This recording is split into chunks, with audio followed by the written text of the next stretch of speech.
Ayon kay Nanay Herminia, 1 taon mula nang siya ay magkasakit.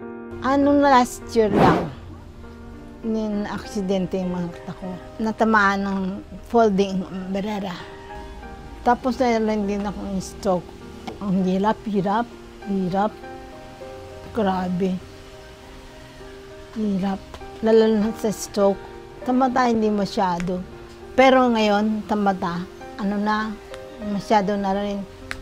Dahil nga, hindi na makakakita. Dito makalakad ng maayos. May pahila-hila. Ngayon medyo okay na. Dagdag pa niya, wala rin siyang sariling pamilya, bagay na mas nagpahirap sa kanyang sitwasyon. Mag-isa lang ko ngayon eh. Dati, 2 kami, kapatid ko. Namatay na yung kapatid ko. Ako lang. Dati 2 pamangkin ko, nandito rin. May asawa yung isa.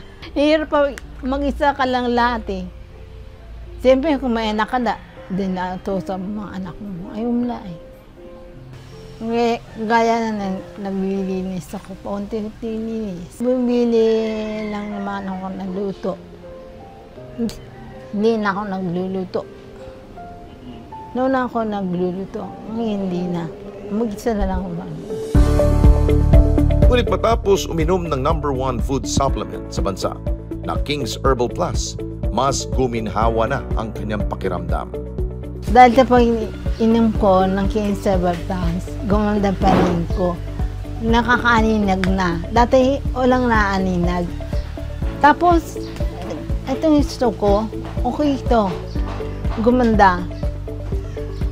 Tumitikos-tikos na dahil ngayon hindi na. Papasalamat po ako dahil nanlingap po ng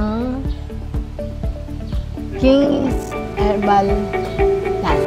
Minabuti ko po sapagkat kung pupunta pa kayo sa main office, napakalayo. Kaya naglagay po kami yung pong cell number na nakalathala sa ilalim ng screen na ito. Pwede po kayong makipag-ugnayan at ito po ay sinasabi ko at pinatotohanan, ito po ay authorized distributor ng Abanyong Lingkod mula pa noon at magpakailan pa man.